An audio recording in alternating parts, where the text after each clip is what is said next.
pain, profession, passion. Yeah. Ideally, you have all three.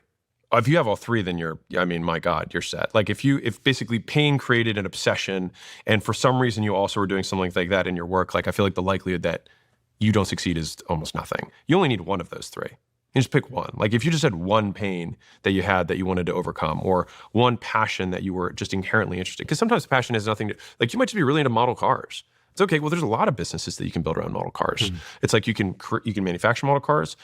You can have services around model cars, making them faster because some people race model cars. You can be a collector and start flipping model cars. Like you can just make media around how to build them and then have a media company around it. Like there's so many different components of any obsession or interest that you can make. I was talking to on one of the future episodes of Hormozi Tank that's coming out. We have a guy who's he loves Dungeons and Dragons. So he's an IT guy and just loves Dungeons and Dragons.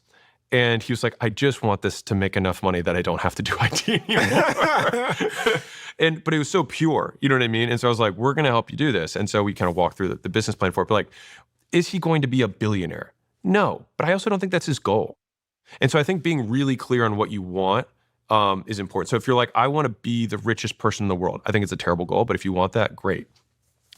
Well, you have to have a multi-trillion-dollar idea because by the time that occurs, there's already multi-trillion-dollar companies now. So you got to be looking at like decatrillion-dollar opportunity.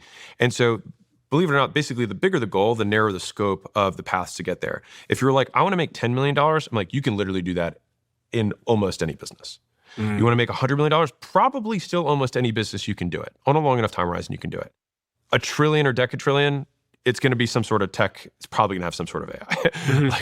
And so you get basically the bigger the goal is, the narrower the scope of how to get there. But the vast majority of people who are like, I want to be the richest man in the world, it's just because they don't know how to like really think through it and be like, all right, well, after like 100, there's really nothing you can't do except buy more big things. But like in terms of your actual consumption, maybe even 20 is like, you can only eat at restaurants that go so expensive. You can only stay at the best hotels. You can only drive the nicest cars. You can do that with about 25 million.